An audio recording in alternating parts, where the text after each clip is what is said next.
नमस्कार ताईनो. तर या नाश्ता करायला इथे मी पोहे बनवले होते आणि त्यासोबत हा माझा दुसऱ्या वेळचा चहा आहे. पोहे कसं पटकन होतात, तसंही पोहे खाल्ल्यानं मला पित्ताचा त्रास होतो आणि असं मळमळल्यासारखं होतं.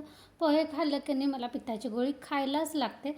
पण कसं सगळ्यात पटकन होणार आणि साधा सोपा नाश्ता म्हणजे पोहेच आहे. घरातलं सगळं झाडू वगैरे दारातलं सगळं झाडून मारून झालेलं आहे. नाश्ता केल्यानंतर मी लगेचच देवपूजा देखील करून घेतलेली आहे.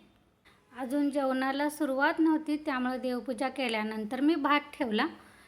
रात्री डाळ बटाटा केला होता. आमटी ती थोडीशी शिल्लक होती म्हणून छोट्याशा पातेल्यामध्ये ती काढून घेतली. त्यानंतर ती उकळी आणली. इथे थोडीशी माझी आमटी वगैरे गरम केलेली चहा नाश्त्याची भांडी घासायची आहेत. तर म्हटलं जाळीतली भांडी अगोदर रात्रीची घासलेली ती लावून घ्यावी, म्हणजे कसं धुईल तशी त्या जाळीमध्ये पालती घालायला होते. तर ही जाळीतली भांडी वगैरे सगळी लावून घेतली. त्यानंतर बेसिनमधली भांडी सगळी घासून घेतली. त्यानंतर मला डाळ करायची होती म्हणून मी डाळचा कुकर पण लावला आणि इथे खाली मी आता दिडक्याच्या शेंगा निवडायला घेतले. ह्याला तुम्ही बीन्स म्हणाल, पण बीन्सचाच प्रकार असतो. पण हे आमच्याकडे गावठी दिडक्याच्या शेंगा म्हणतात. बीन्स कसं लांब लचक असं थोडंसं गोलसर असतं त्याचा आकार असा त्या शेंगचा, आणि ती चवीला पण थोडीशी अशी गोडसर लागते. पण ही गावरान दिडका म्हणायचा, दिडक्याच्या शेंगा म्हणतात. तर ह्याची भाजी पण बीन्ससारखीच करतात.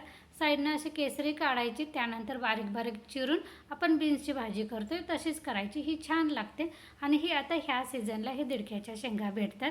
चला तर ताईनं सगळं आता बाकीची कामं देखील मी आवरून घेते. ह्यासोबतच आजचा मिनी व्लॉग पण मी इथंच बंद करते. माझा व्लॉग बघितल्याबद्दल तुम्हा सर्वांचं मनापासून धन्यवाद. आणि जर माझा व्लॉग आवडला तर एक लाईक नक्की करा.